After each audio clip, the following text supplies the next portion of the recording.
দশকের পর দশক ধরে ছায়াযুদ্ধে লিপ্ত ছিল ইরান ইসরায়েল। সেই ছায়াযুদ্ধের খোলস ছেড়ে গত বছর একে অপরের ভূখণ্ডে সরাসরি পাল্টা হামলাও চালায়। এদিকে মার্কিন মসনদে ডোনাল্ড ট্রাম্প বসার আগ থেকেই একের পর এক ক্ষেপণাস্ত্রের শহর উন্মোচন করে যাচ্ছে ইরান। এই উত্তেজনাকে আরও এক ধাপ বাড়িয়ে তৃতীয় আরেকটি ক্ষেপণাস্ত্রের শহর সামনে এনেছে আয়াতুল্লাহ খামেনির দেশটি।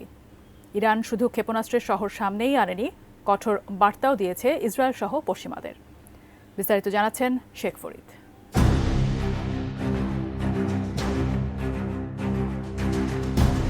নতুন একটি ভূগর্ভস্থ ক্ষেপণাস্ত্র ঘাঁটি উন্মোচন করেছে মধ্যপ্রাচ্যের অন্যতম শক্তিশালী দেশ ইরান। ১ ফেব্রুয়ারি দক্ষিণ ইরানের উপকূলীয় অঞ্চলে এই ক্ষেপণাস্ত্র ঘাঁটি উন্মোচন করেছে দেশটির ইসলামিক বিপ্লবী বাহিনী বা আইআরজিসি। নতুন এই ক্ষেপণাস্ত্র ঘাঁটি উন্মোচন করেন আইআরজিসি নৌবাহিনীর প্রধান আলীরেজা তাংশিরি। এরপরই নৌবাহিনীর প্রধান জানান, যে কোনো শত্রুর মোকাবেলা করার জন্য নিজেদের প্রস্তুত করেছে তেহরান, আর সেটি যে কোনো মাত্রায়, যে কোনো উপায়ে। যে বিশ্বাসগুলোকে আমরা মিউচুয়াল ট্রাস্ট ব্যাংক পিএলসি বিশ্বাস করি প্রবলভাবে, একে অপরের বিশ্বাস হয়ে। Mutual trust bank, you can bank on us. এ সময় ইসরায়েল সহ পশ্চিমা শত্রুদের বিরুদ্ধে কঠোর বার্তা দেন আইআরজিসির প্রধান কমান্ডার হোসেন সালামি। জানান, শত্রুকে আরো সুনির্দিষ্ট হিসাব কষতে হবে, যেন তারা এমন কোনো ভুল না করে যা নিজেদের ও অন্যদের উভয়কেই সমস্যায় ফেলবে। তারপরেও ইরানের শত্রুরা যদি কোনো ভুল করে, তাহলে এসব সিস্টেম মুহূর্তেই সক্রিয় হবে। আলীরেজা তাংশিরির মতে, আইআরজিসি এবার নতুন ক্রুজ ক্ষেপণাস্ত্র উন্মোচন করেছে, যার রেঞ্জ 1000 কিলোমিটারের বেশি এবং এটি অ্যান্টি জেমিং ক্ষমতা সম্পন্ন। আর এসব ক্ষেপণাস্ত্র দ্রুত প্রস্তুত করে উৎক্ষেপণ করা যায়।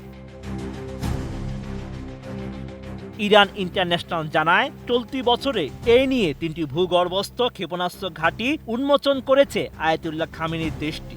এর আগে মার্কিন প্রেসিডেন্ট হিসেবে ডোনাল্ড ট্রাম্প ক্ষমতা গ্রহণের 2 দিন আগে গত 18 জানুয়ারি পারস্য উপসাগরের পাশে একটি ভূগর্ভস্থ নৌ ক্ষেপণাস্ত্র ঘাঁটি উন্মোচন করে ইরান।